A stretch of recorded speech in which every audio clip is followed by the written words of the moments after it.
live again. Hi everybody, and again, welcome to the EC Method. I am one of your coaches, Chloe Madeley. And I am your other coach, Emma Story-Gordon. Okay, we are having some really bad technical issues this morning. So if you guys are listening to the podcast version of this, we are live on Facebook and our audio is being really difficult. Can anyone let us know if it's working? Can you hear us? We've got a thumbs up, which is a good sign. It's a good start. Okay, I'll take that as a go. Lucky guys. Oh, okay. Hopefully we're onto it. Okay, should we start with the questions? Yeah, let's start. Do you want me to start or do you want to start? Yeah, go ahead. Okay, so Sarah on Facebook says, should I invest in a stepper? I had to do the bench dips on the edge of the bed, which was a challenge. Will there be more exercises that will require a step? Okay, so yeah, on the edge of the bed that is going to be hard because obviously it's a mattress, so it's soft, you're going to sink in and you need something to be able to kind of push back up off. Can you hear that clicking? Yeah, sorry, it's people commenting. I don't know how to turn it off. And then also everyone's like, Chloe's got a really bad echo. Why? Wait, there's a button here that says Oh. And let's see. Can anyone is that better? Now I feel like No, you sound quieter, but I can hear you, so it's not the end of the world. Right, everyone is. I think it's like worse. Oh, someone said that. Oh, okay. Oh, should we bloody start? Should we start from the beginning then? Is there any way we can turn off that clicking? Oh my god! Now someone's like, Emma's got echo now. How do we stop this? Yeah, and I also we need to stop the the clicking. Oh. Do you have headphones? Yeah, I do. Should I put them in? Yeah. Wait there. Yeah. Also, this clicking needs to stop. I might just end. Why would they think when you're recording you want clicking? Bloody. Okay. At least people are finding this funny. Right. Oh, look, it's giving me an alfalfa. How is my echo, people? Okay, can you hear me? I can hear you. Can they hear me? And is the echo gone? That's right, Sarah. Trial, error, and adapt, just like your calorie target. I got brilliant. No echo, Emma. Better. I think. What about me? You look like a DJ. I know I am a DJ, don't you know? I moonlight. Okay, apparently, I think we're good. Right. Except I can still hear the bloody clicking.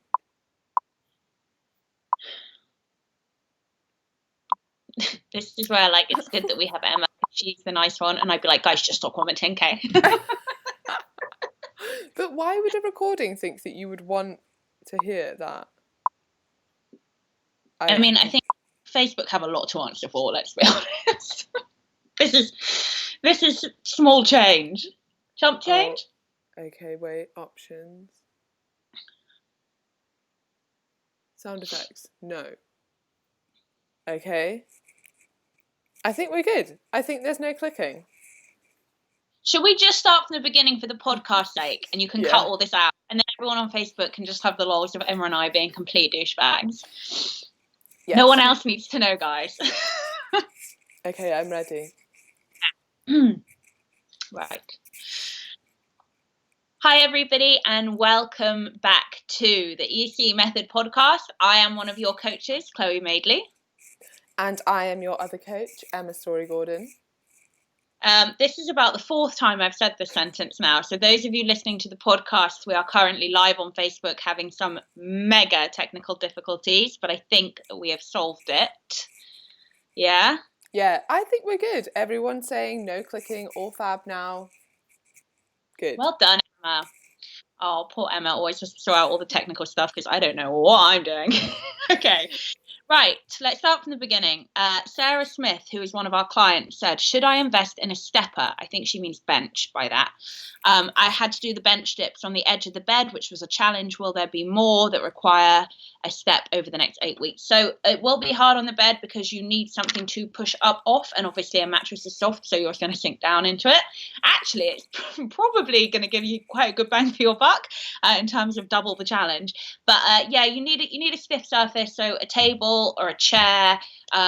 Really, a table really will work if you just put your legs out in front of yourself when it comes to tricep dips. Cross your ankles and dip down, or a sturdy chair.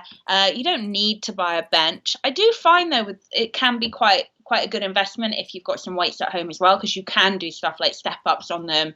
You can do like bench jumps, you can do hip thrusts. Like a bench can be used for a lot of good exercises, but you don't need one. No. Yeah, and I would say with tricep dips, you could just use like anything sturdy, like a chair, like an office chair even, just use the side of it. I think a bench is hard because like you're saying, not a bench, a bed, because if you're doing it on the mattress. But I don't know, it depends on how expensive the stepper is. Like you would make use of it, but there will be more tricep dips, but I think you could find somewhere to do them without investing. Agreed.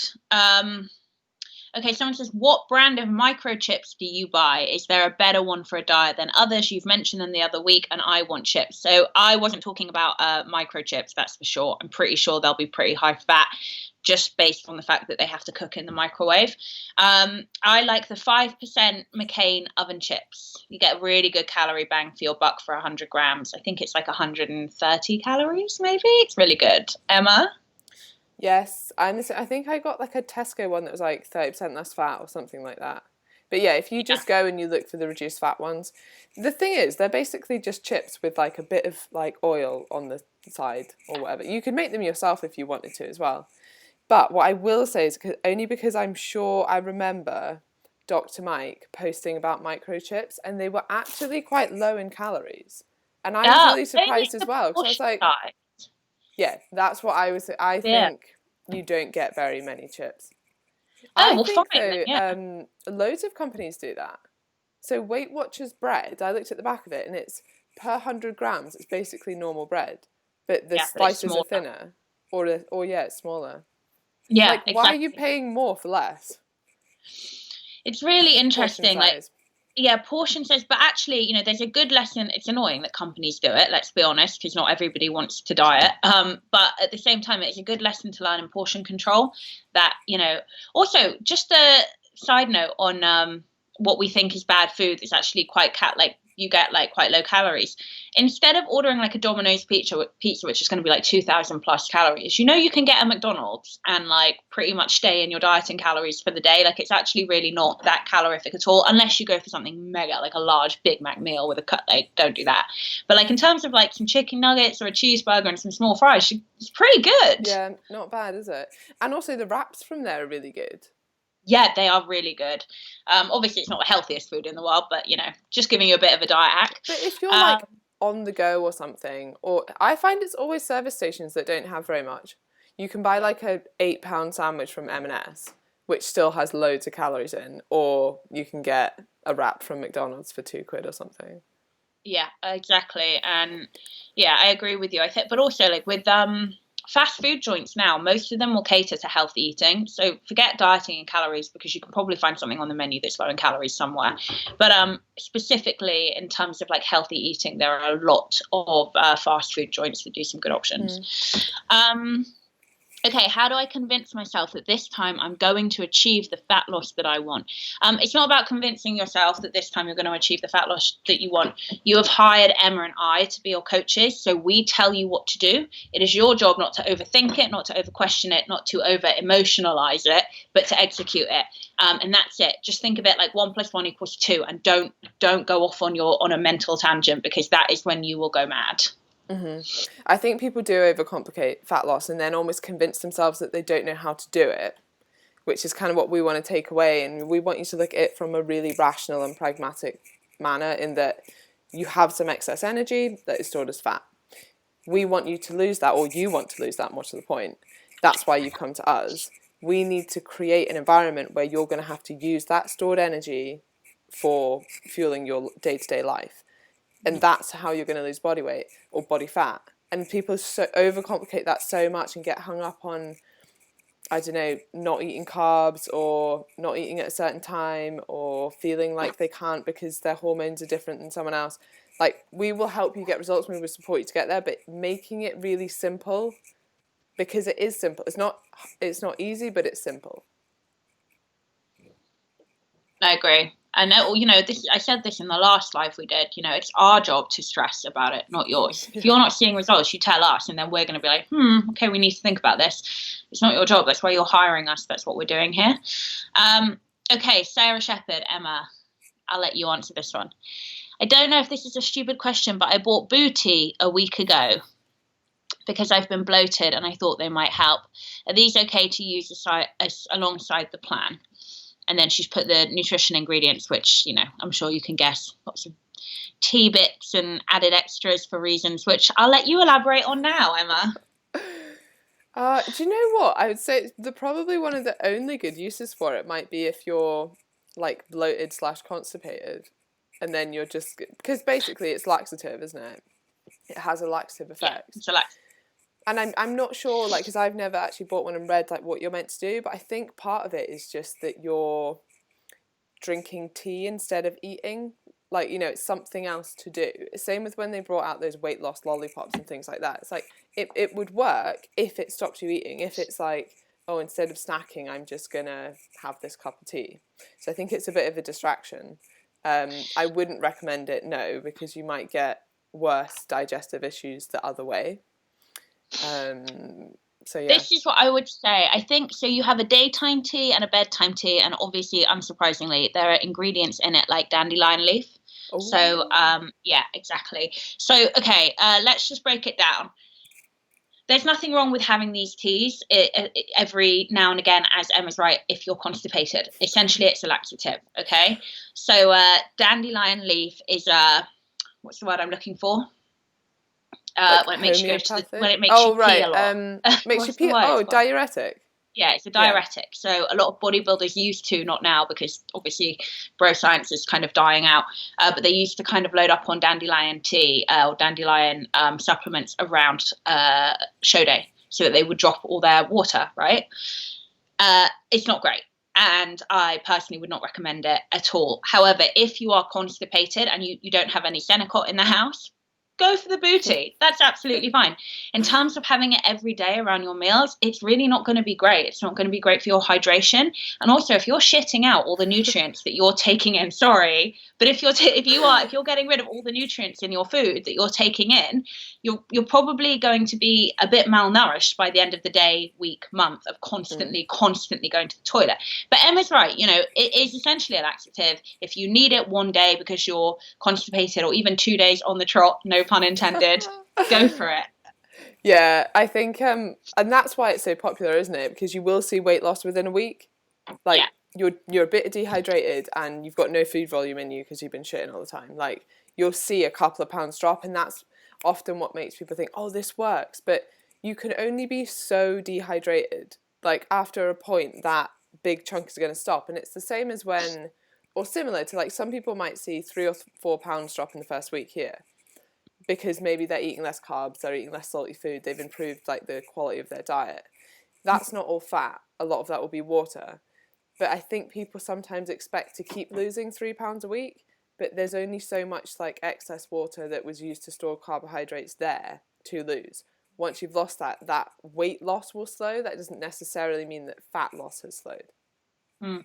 No, exactly. And, there's only so much water you can drop before. And also, actually, messing around with stuff like that, you are going to find when you start to have a really inconsistent water intake or sodium intake, right? Obviously, they both kind of directly affect the other. You are going to see the scales drop and jump and drop and jump. It's going to lead to quite a lot of inconsistency. And I personally think one of the girls actually asked on the page today about having some days in the week where she's on, 1,500, some days in the week where she's on 16, 17, 18, 19. And I was like, look, it's not that when you put it all together as your weekly average, it's a bad number. That's not what I'm saying. But when you start to mess around with your consistency in terms of how much food you're taking on, how much water you're taking on, sodium, the whole thing, that messes around with the consistency of the scales. And that has a psychological effect in that, you're constantly going up, down, up, down, up, down.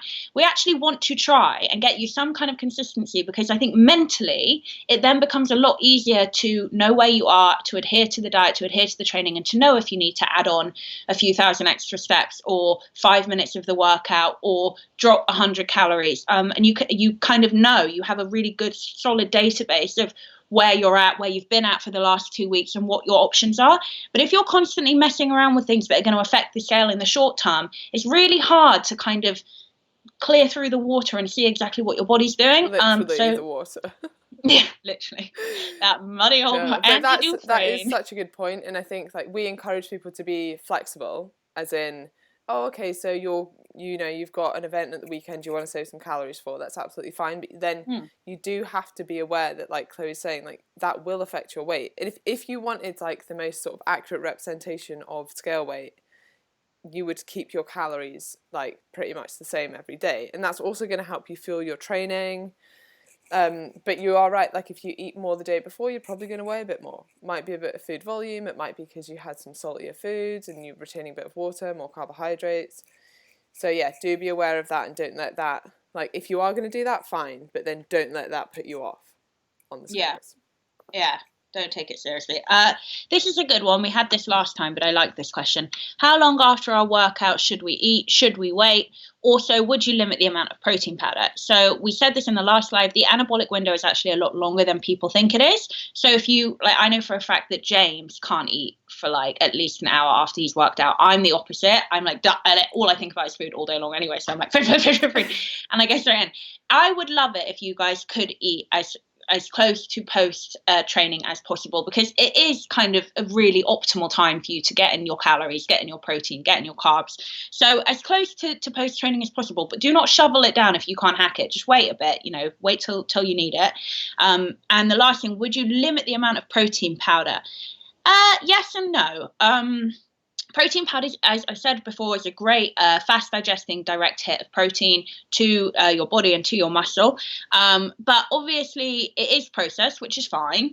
But, we also want you to get some really good nutrition in your diet as well. So, every now and again, instead having some mince or some chicken or some fish, obviously fatty fish is optimal. But just trying to get in, you get different nutrients from different foods. So just trying to switch it up is a really good idea. Emma? Yeah, I would say, protein shake is fine. It's convenient. If you're on the go or you're going to have it straight after training and you can't stomach a big meal, it's absolutely fine. But yeah, I would say this becomes more and more important the lower your calories are, because you've got less calories to then get in all your good nutrients and food and fibre and fruit and veg, etc., etc. So yeah, just be aware of it. But some is fine. It's with most things, isn't it? Some is fine, some is probably good, but a lot is not good. There's a line. Yeah, that is absolutely everything. Okay, Emma, I'll let you take this one.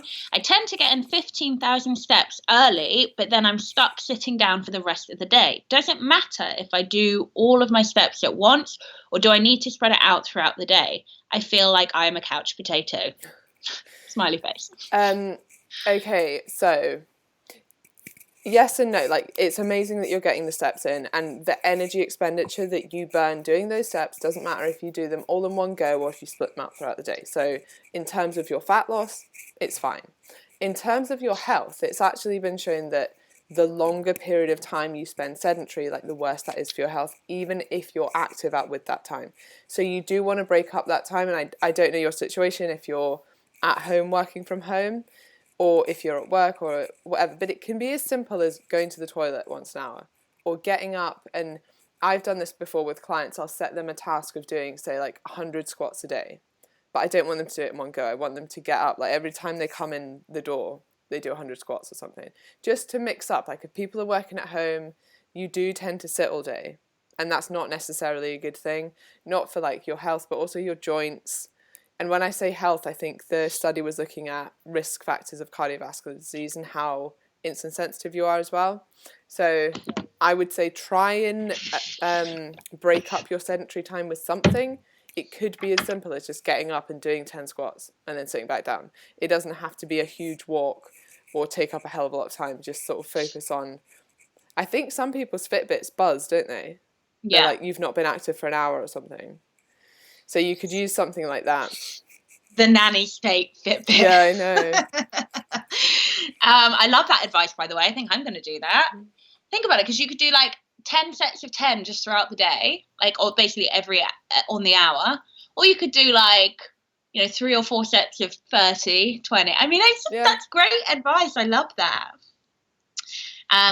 Okay, so read the exercises. We aim for the 5 workouts and 2 rest days. Does it matter on what days you do this? Not at all. You can, like we said before, we want you training a minimum of 3 or 4 days a week, a maximum of 5 or 6. We definitely want you having 1 full rest day a week minimum. And if you want to do another rest day a week, you can do that consecutively, or you can do that like space it out. Totally up to you. Emma, what do you think? Yeah, I think that's absolutely fine. I mean, technically optimal might be spacing it out, might be having like Monday, Tuesday, rest Wednesday, Thursday, Friday, rest on the weekend, start again on Sunday or something. So you feel free to do that, but really it's just about getting it into your week, making sure you get all the workouts into your week, and that might change on different weeks, which days rest days will fall on. And we've just labelled the workouts Monday to Friday because that is like the easiest way to do it. But you don't have to do them on those specific days. No. Okay, what are your thoughts on saving calories for the weekend? I find it much easier to be low calorie in the week, but I know that consistency is key. I assume it's okay to reduce calorie intake slightly Monday to Thursday and allow the odd indulgence like wine at the weekend. Yes, this is a really good idea. So back to what I just said, we don't really want you guys going like up and down and up and down and up like all throughout the week, because it's just inconsistent. It's very hard to stick to. It's very hard to track what your body's doing on the scales and also in your reflection. We want a little bit of consistency. However, that being said, the diet is going to fail you if you can't adhere to it. We will fail you as your coaches if you can't do what we tell you to do. So if you want to do something like 1,600 calories, and obviously this is very generic, but we're talking about week 1, generic, 1,600 calories Monday through Thursday, and then, Friday, Saturday, Sunday, go up to 1,800, absolutely fine. What I would encourage you to do is to add that all together so you get your whole weekly calorie intake and you know what you're on. Okay, that means that if/when you plateau, which is totally normal, and a lot of people do when they're in a deficit for a period of weeks or months, that means you know what your total number is and what you can pull out. And then, again, you can spread it out how you want. Alternatively, we could just add a little bit to your expenditure. So like I said before, getting a 2,000 extra steps a day, or add 5 minutes onto a workout, that kind of thing. But if you do it, fine, but it's a good idea to know right from the off what your numbers are, what you're going in at, so we know what we can do if you get stuck. Emma? Yeah, I think exactly what you've said, but also just to focus on the average is what you're going for. So when we've set you 1,600 calories, say, that is your average for the week. That's what we want you to do on average. So that means that you could have you could eat 1,500 a couple of times during the week. That means that you've got 200 extra calories on the weekend that you could play with on the weekend. So I think it's fine. I think it's better doing it that way than the other way where, oops, I went over on the weekend, and then you're trying to cling it back during the next week. So try and plan forward rather than in hindsight. I completely get that during the week it might be easier because you've probably got more structure, like you're working 9 to 5 or whatever, and you've got those meals done and there's less social events during the week. And then on the weekend you could allow yourself a little bit more. That's exactly how I work it. I try and keep my week quite similar, and then on the weekend and the thing is, you still don't feel like you have to hit that average, and we don't want you to be miles under it, because you'll eventually that will catch up with you and you'll find it very hard to stick to. But if you're a couple of 100 calories under, that's fine, and you're full. Don't force yourself to eat it if you're full. And I think I've seen that a couple of times, if I'm under my calories by 100 calories, what do I eat? If you're full, don't eat. If fat loss is the goal, you're under your calories, you're satiated, at the end of the day, don't force yourself to eat something that's completely nonsensical just to hit that calorie number. Agreed. Great advice. I warm up. I never really stretch after. Is that a bad thing, or should I do both? I typically don't really cool down. Usually I finish my workouts with a bit of cardio, so I'll just do some cool down cardio. Just walk it off. Walk it off. It is more important that you stretch out before, to be honest. And I would say I've been asked a lot, what do you think about stretching pre-workout? I would say run through obviously we're giving you body strength workouts, which is great in terms of, you can walk through the workout before you do it. Simple, easy, it will take you a couple minutes. Do kind of a little squat, do a little, kind of get down, walk out, get up, stand up, stretch out a bit as you move through the workout, and you'll be ready to go. It's much more important when we go into lifting, which we obviously, as soon as the gyms are open, we will change the structure of the plans.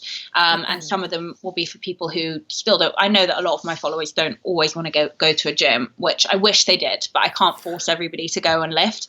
So we'll probably, when the gyms are open, we'll probably change the workouts for how to warm up and then do a big lifting session, and we'll put some cardio in there too, and then we'll do like home workouts for the people who want to stay at home, but it's not as important with body strength stuff. Emma, what do you think?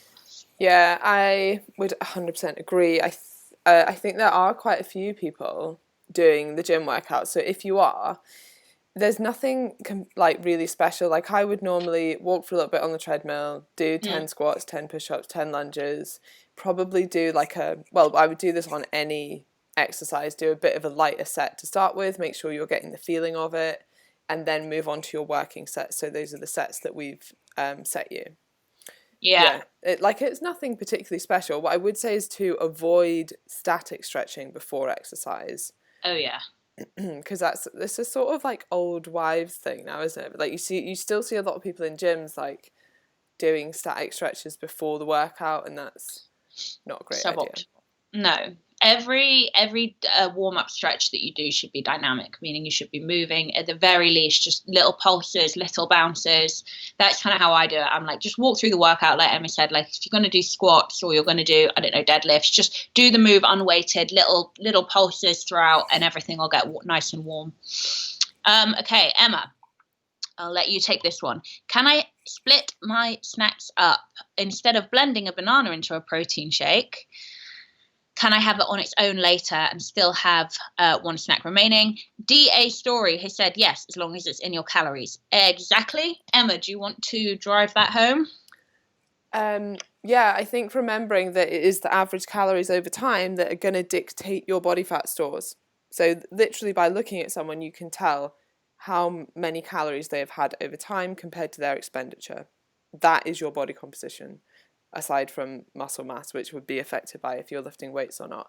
But in terms of how much body fat you are storing, that's what matters. So if you have half a banana in the morning, half a banana in the afternoon, absolutely fine. That was all I would say. I assume she's sticking to the meal plans. Yeah, guys, actually, let's just address this really quickly. So I said this in the welcome post, which is like 7 pages long, but I just wanted to get everything in there. We really want you guys to start tracking. We know it's hard. We know, especially in the beginning, it can be really confusing, and it is like taking on a second job. I promise you, it gets easier and easier and easier. You pick it up. A lot of our graduates weren't tracking in the beginning. They're all tracking now. A lot of them were getting it wrong in the beginning. Most of them are getting it right now, with a little bit of help and guidance here and there. We really want you to please start tracking on MyFitnessPal. And you just simply go into goals and you can set your calorie amount. I think only if you're on premium, you can set specific grams of proteins, fats, and carbs. If you're not on premium, it's not a problem. Just make sure that you put the percentage, so you're hitting around that 100, 150-ish protein bracket, and then make up your fats and carbs however the hell you please. We don't worry about you tracking them. Just make sure you're in your calories. I know it's a bit not ideal for some of you, but the meal plans are there as a guide. They're there to give you some help. Sorry, I've done something. I pressed a button and now I don't know what's happened. Where? Oh, God. Oh, God. Damn it, I was like, God, we're getting, we were doing so well and I pressed a button. What button? What is this button? I tried to view some of the comments and now you're gone.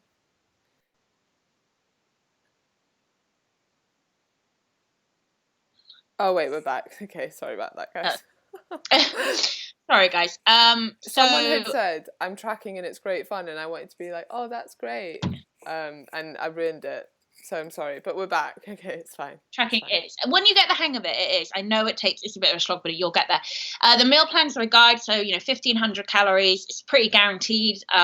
It's quite a low calorie intake to start on, but we know that it'll work. It's a good average, so that's what the meal plans are based on.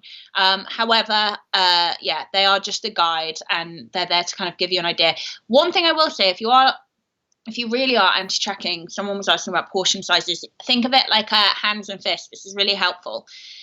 So in your meals throughout the day, breakfast, lunch, dinner, if you do like protein, should be like a full hand. So that's like a steak or some chicken or some fish, okay? And then your veg should be like both hands, loads of veg, load it in there. And then fats and or carbs should be a small fist, okay? And that's a really good way to keep your portion sizes appropriate. But at the same time, for example, if you have like a sirloin steak, that's going to be like a good 200-300 calories. If you have a chicken breast, that's going to be like 100 and something calories. So that's why tracking helps. We need you to be aware. Also look at the food Bible, because I make that very clear. Like the higher calorie proteins, because of higher fat, like salmon and steak, are highlighted in red as a two portion fat protein whammy, double whammy. So read the food Bible, that'll help. The meal plans will help, but you won't learn as much from a food Bible and a meal plan as you will from tracking. Emma. I agree. Someone's just said, if you snack it, track it. Oh. I like that. But yeah, you'll learn so much. I think it's fine if you want some structure to start with to use the meal plans. But even if you want to start like using the meal plan, but also tracking that just so you can see what's going on, and even little extra things. Like there'll be stuff that you won't like on the meal plan, and there'll be stuff that you want to add to the meal plan, and maybe you want to have a latte or a coffee or something that isn't on there, but you could fit that in if you took out that half a banana or whatever. Those are the kind of things you need to play around with. And honestly, that's what gives you freedom when you're eating, to both still get closer to your goals, but also enjoy the foods that you like. So that's what we want you to do. And have that weekend wine. Where exactly should I measure to get the most accurate waist measurement? So this is different on everyone, because we all have different length torsos. My torso is short and shit. Emma's is long and amazing. It will be under your rib cage, above your hips. Wait, hips? Yeah, hips. I would say, I think the correct way you're meant to do it is like feel the top of your iliac crest, so like the top of your hip. But like, up. I think no one can see. But anyway. I love it. And then, I mean, it's probably, everyone's belly button is in a slightly different place, but mine is like almost exactly over my belly button. So the thing is, whatever you do, make sure it's consistent. So if you're a couple of inches out, doesn't matter, as long as you are always a couple of inches out. So just make sure it's consistent. They're your recordings. You're going to track them. You're going to see the difference. Like, as long as it's consistent, it's fine. And in roughly the right place. It does tend to be just above the belly button, but it is different for everyone. It's the place where you really can't feel any bone. Yeah. The squidgy bit in the middle. The squidgy bit. Won't be squidgy for long. Okay. We've got some questions here as well, by the way, on the... Oh, do you want to do that then? You go through some now, because I've had enough of it. Okay, I'll give you a little break. So this has come up a couple of times, essentially in different ways, asking, does it matter how much carbohydrates and fats we have, and that they've got like percentages on MyFitnessPal, and like should they be looking at those things?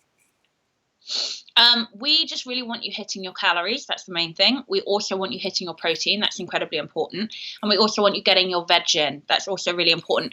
A lot of you are asking if you should track veg. Yes, but you don't need to be pedantic about it. You can be rough about it. It will probably be like a salad, usually 20 calories. And if you get like a big bowl of Mediterranean veg, that can be like anywhere up to like 60-ish. That's usually it. So rough tracking, yes. Fats and carbs we are not concerned about. They are your energy macros, and we don't mind how you make them up within your calorie count throughout the day. It's totally up to you. If we're going to be specific about it, I like my clients usually to get their carbs in around training, just so that they've got some fuel and then some recovery, and then fats the rest of the time. But really, we don't mind at all. It's completely up to you and whatever's going to help you adhere better to the diet. Yeah, I agree. And I think they will change every day. And it's good that they change every day, because that we want you to have variety in your diet. That's really important.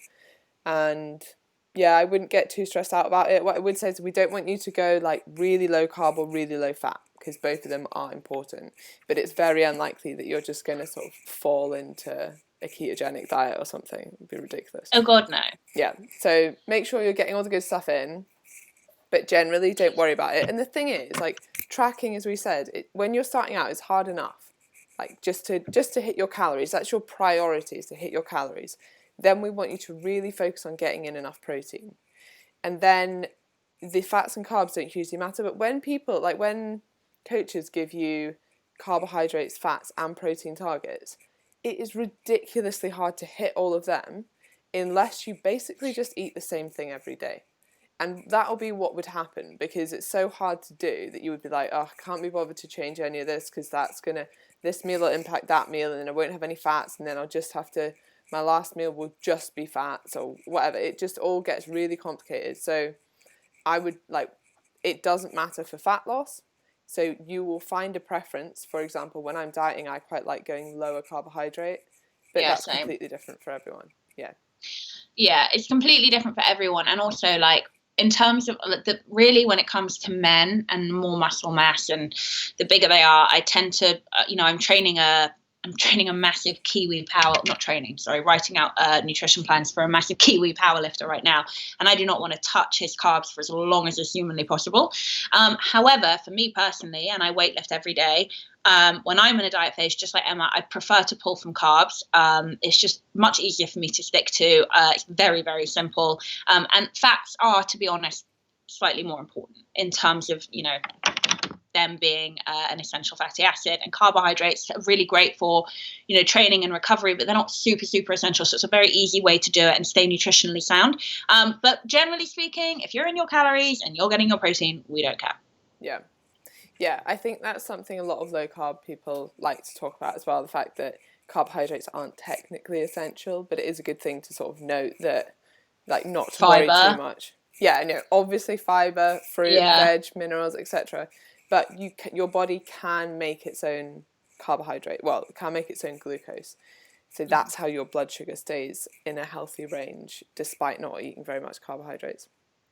Okay, you ready for the next question? Yes. I think I spoke to someone about this this morning, but I don't know if 2 people have hurt their rotator cuff, which is a shame. But it is, I've damaged my rotator cuff. Can you recommend an alternative to press-ups? I've said previously that to the other person that asked this, or it could be the same person, that probably to avoid, if you've injured your rotator cuff, literally any upper body movement is going to use that. So I could give you an alternative, but all upper body work is probably going to hurt, or is probably going to cause more damage. So I'd let it recover and focus on your lower body, focus on your core, get more steps in. There's always something that you can do. So when you're injured, try and think about that. Like, okay, I couldn't walk at Christmas, but I could do some upper body stuff. And I could there's always something you can do. So that would be my focus for that. And also just try and turn it into something a bit fun. Like, okay, well, I can't do upper body, but I'll try and get like the best legs I can, or see how many squats I can do in a day, or I don't know. Yeah. First of all, great advice. Second of all, James has done this too recently, and he's doing some rehab work with the resistance band. Go to a physio and get them to give you some work, so maybe you can speed up that recovery. I think it's going to take as long as it's going to take to heal, but just to try and get some kind of movement in that area without doing any damage. But also, Emma's right. It's horrible when you're injured. It's really horrible, and I get it. I've never been really badly injured, although at the beginning of the EC Method 1, I couldn't train for a while because I did something to my back, and it was really annoying. Actually, turned out it was my rib in the end. Anyway. I know. I went to go see a physio a few weeks ago, and he was like, "It's not really that severe, so I don't know if you should come see me." And I was like, "Please!" So he did, and he was like, "Oh, it's your rib," and I was like, "Oh, okay, fine. My intercostal was fucked." Anyway, moving swiftly on. It's a really fun thing to do, to actually be like, "Okay, what can I do?" and then really focus on smashing that and hammering that until it's recovered. So yeah, Emma's right. Like, use it as a time to get your legs and your butt huge. Okay. Why do we need to focus on protein so much? Okay, so protein is a macronutrient. It is an essential amino acid, meaning it is essential that your body gets it from your diet because your body doesn't make it already as it is. It's incredibly important for muscle recovery, for tissue repair, and that applies to everything, cell repair. And obviously, if we're training you every day, you are going to get micro tears in your muscle. We want them to repair so you can basically grow the muscle and you can keep training hard and you're well recovered.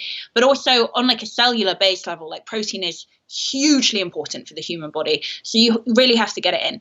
Now, when you then go into the more specific advice of a fat loss diet, it's extremely satiating. Okay, it has a really high thermic effect of food.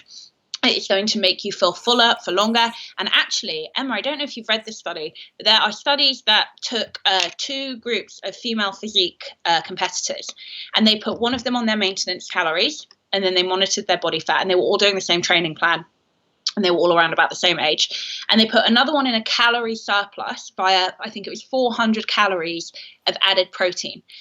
They were in a calorie surplus, right, which you would think they would gain more than this group. They lost more body fat than this group, and they gained more muscle mass than this group, okay?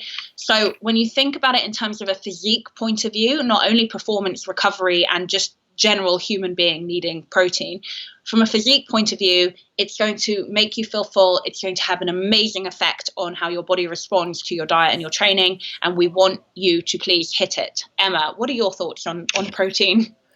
I think you've nailed it. I think the only thing I would add that I find really interesting is the reason, or one of the reasons it's so satiating, is that protein is harder to break down, which means it gets lower into your digestive system, and down lower into your digestive system, your brain's like, oh, okay, there's food down here. I've had enough. I'll turn off hunger signals.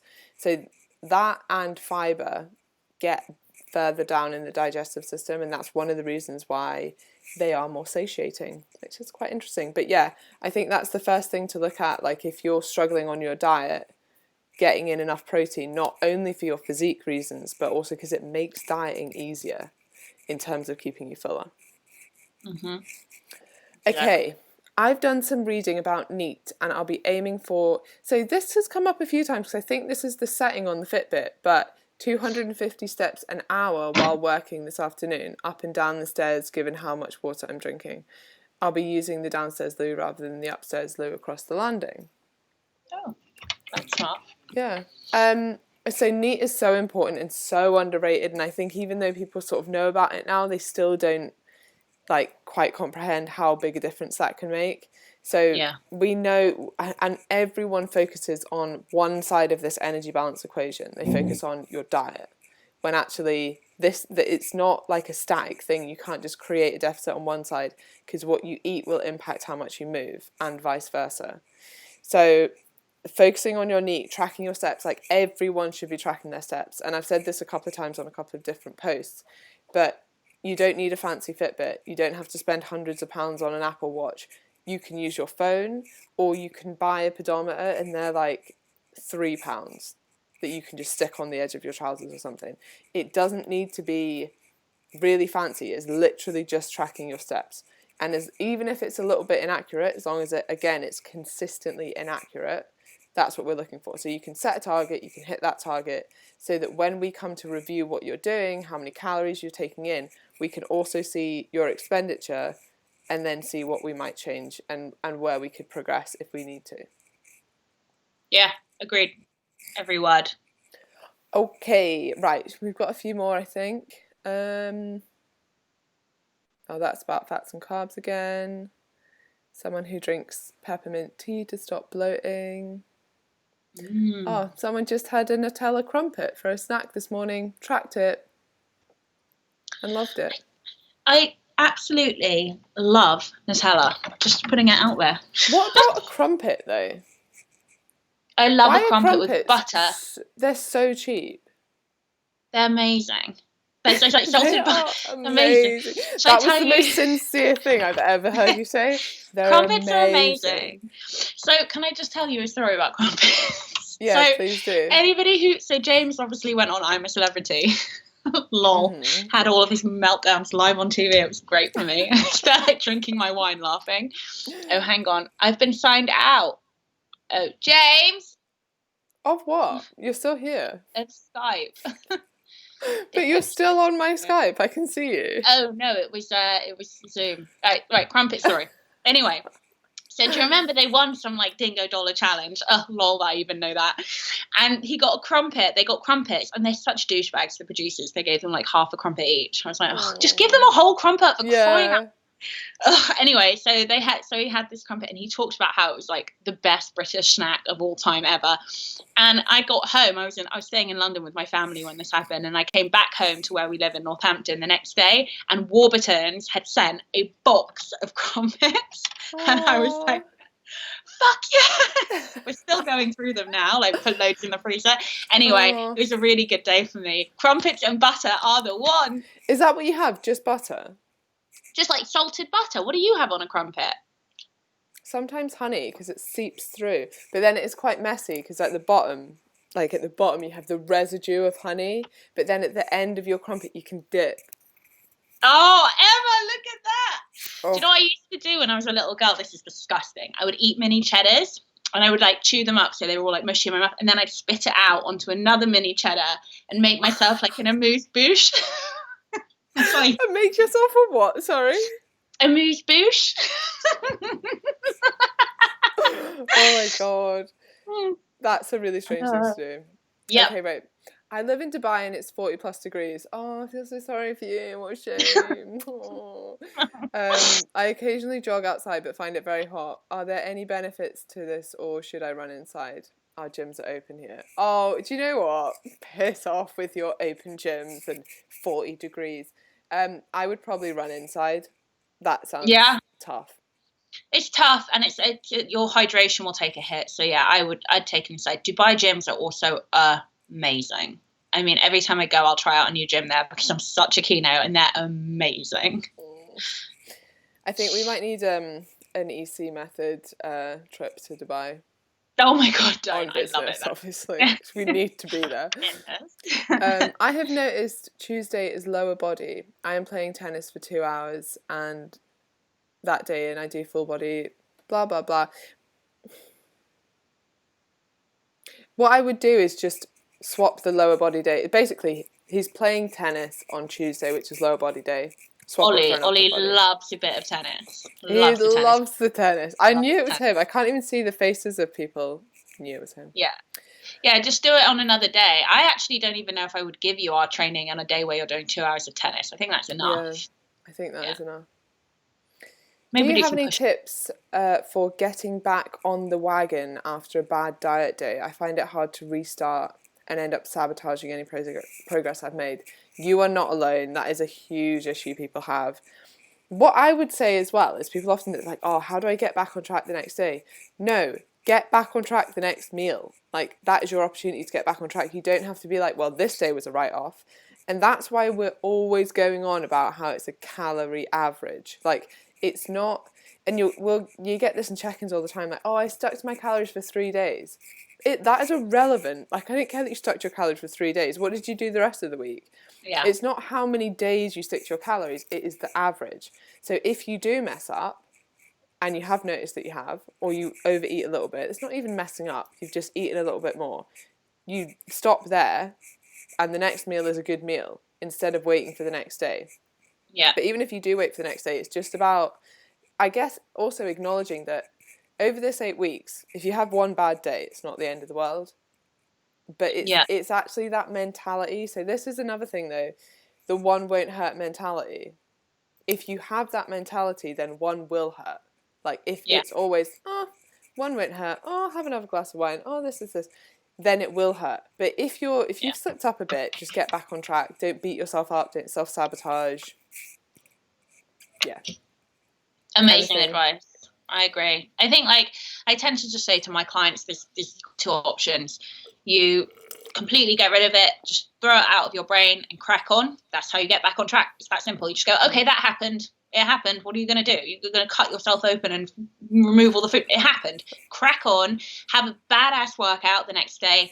Be like, I'm going to smash my workout. I'm going to smash my food. Every day is another opportunity for you to tick every box and get 100% right every day. But another piece of advice, and this is really, really tricky advice, and I would say 99.9% of people can't really pull this off. But if you were, say, 100 calories over or 200 calories over, you can make that up in the next few days. However, we've talked about this ad nauseum. It can lead to really bad binge restrict cycle, which we don't want. As I keep saying, we want consistency. We want you guys to consistently kind of, even if you're a little bit here, a little bit there, just kind of, we want you around about the same track every day. And that can fuck around with that. However, it's an option. Generally speaking, I had too much wine last night. And I woke up this morning and I was like, and I was like, you know what, screw it, I'll just carry on. And that's it, you just let it go and you carry on. Yeah, I think if it's something that's happening a lot, reflect on it, learn from it. Like, why did that happen? If it's like having a bottle of wine, that was a kind of a choice that you made, that's fine. Like, you knew the impact of that, but you decided to do it. But if it's something that is turning into like binge eating, okay, why did I overeat? Was I emotionally eating? What other tools can I use? If you realise, because this happens with a lot of people, it's always on a Friday night after I've had a really stressful week at work, I've not finished what I wanted to finish, and I just feel emotionally and physically drained. Okay, what other coping mechanisms can we put in place that isn't food? Because that's not going to help. Like, is it that you self-care in another way? Like, you get yourself a nice bath and a face mask, or you go for a walk, or you talk to a friend, or you read a book, or whatever it is. Like, we need other coping mechanisms other than food. So do reflect on these things. If they start happening a lot, be like, okay, well, what's the pattern here? Is it always when I've argued with my partner? Is it always when I skip lunch because I was too busy? Like, is it a hunger thing? Is it an emotional thing? So do check yourself and like assess yourself and see why you went wrong and how you could make that better the next time. Yeah, agreed. Okay. Someone said crumpets and Philadelphia cheese. Oh, I like that. I could do that. I'm on board with that.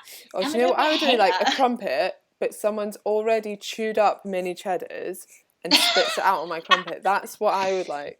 No, that wouldn't work. It's too holy. You need like a base. You need a base for this bit. A firm base. Do you recommend daily weigh-ins? Should we put that in PT Hub so you can see it? So first of all, PT Hub is an amazing tool to track your progress. It's for you to track. Like, we might look now and again if there's a problem, but we're not on there checking everyone's daily weigh-ins. But it's so good for you to see your progress. So I would put it in the app if you're going to weigh yourself every day. I think we did speak about this yesterday, but weighing yourself every day has pros and cons. If you're someone who for some people it kind of ruins their day. If they're like 0.2 of a kilogram heavier, that's like ruined their day and they don't know why they're not losing weight. If you can be rational about the scale and you know that it will fluctuate irrelative of what your body fat is doing, and it's not a good marker of body fat short term, then absolutely use the scales. If you do get like a bit of do you know what, even if you think you are that person, sometimes I'm like, do it for a week to prove to yourself. Like, it fluctuates like hell. Like, I'll put my scale up, I'll put what I've been weighing this week up in the group. It fluctuates loads, and my body fat I don't think has changed this week. Like, it is completely normal, but if you can't get your head around that, then I wouldn't do it. But I will say that I think it will help you to get your head around that. Yeah. I think you'll be like, wow, oh my God, I got a new low weigh-in on a Friday. And then on Saturday and Sunday, you were back up as you were at the beginning of the week. And as Emma said in the very first, I think, EC Method podcast we did, you're not going to weigh less than what you weigh in at when when you weigh in on a low weigh-in day.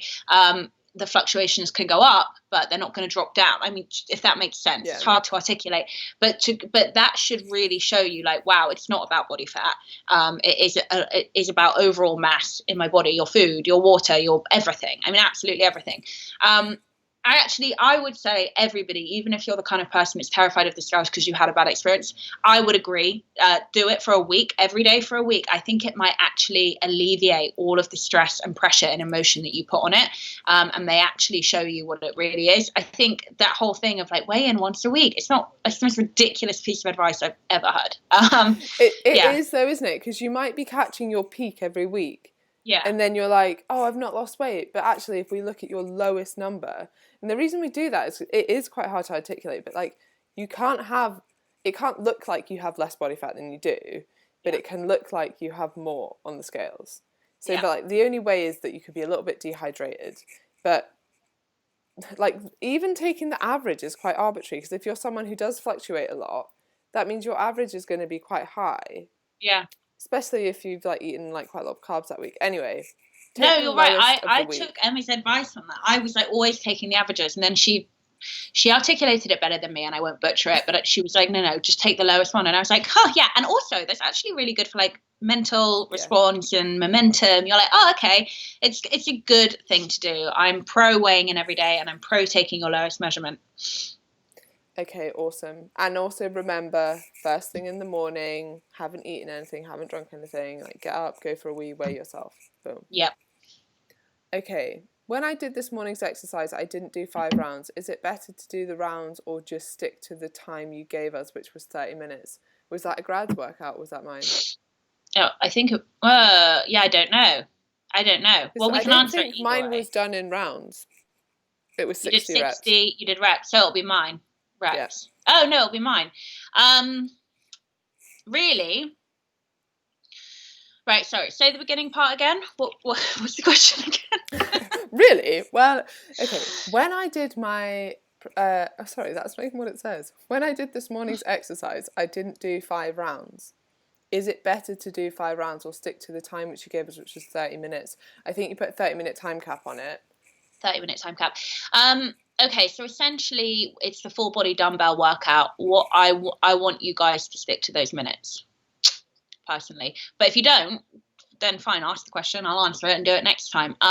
If you find that you exhaust, because obviously people have different weights, so I'm trying to cater it for the people with the lighter dumbbells. So if you exhaust and you're like, I can't do that anymore, then make up that time cap with some unweighted stuff. Like you can do the same workout, to be honest, just unweighted. If you've exhausted, it will kick your ass. So for example, I'll do a giant set, right, with the shoulder dumbbells, and when I first did it, I was on holiday with James, and he taught me it's what the fighters do to get their kind of upper body really strong and get their endurance up. I exhausted by the second set, and he wanted me to go for 5. So I just dropped the weights, and I did it. By the time I'd exhausted my muscles, and I did it unweighted, it still kicked my ass. So drop the weights, do it unweighted, or try and make up the cap. The reason why is because I'm actually trying to match you guys coming out of your diet break and then progress you over the next 8 weeks as well. There is a theory behind it. Maybe in next week's workouts, I'll put it in the notes. I'll kind of explain the logic behind it, and so you get an idea of what you can do if you've exhausted or if whatever, Okay, awesome. I think that's all the questions. Oh, fab. Okay. Well, that's good because I need the loo. Yeah, no, nailed it. It only took us like 17 goes. I know, so smooth. Okay, guys, listen, congrats on it being day 1. I have answered all of the tags I had this morning, but I'm sure that I have a fair few more by this point. So I will go through them all now while I have some lunch. And yeah, here we go. We're off to the races. No, it's been a brilliant start, hasn't it? I'm very excited. And you guys will get loads of support, so it's going to be a very exciting 8 weeks. It will. And in every live we do, we'll try and get through the most commonly asked stuff, because you guys do, this is not a criticism at all, but most of the questions tend to be the same: fats, carbs, cardio times, rest days. So we'll try and get through all of the really, really common things always. There's one thing that's just come up twice, which is, could you fluctuate by 3 kilograms in a week? And yes, you could, especially if you weigh a bit more. Oh, have you? Mm-hmm. Oh, always. Oh, really? Yeah, literally, my body didn't used to be like this. It's from years of messing around with it. I swear, it was just like up, down, and then I'll be like up for 2 weeks, and then it'll just go down. I'm like, what the hell is going on? Well, there you go. Right, okay. Done.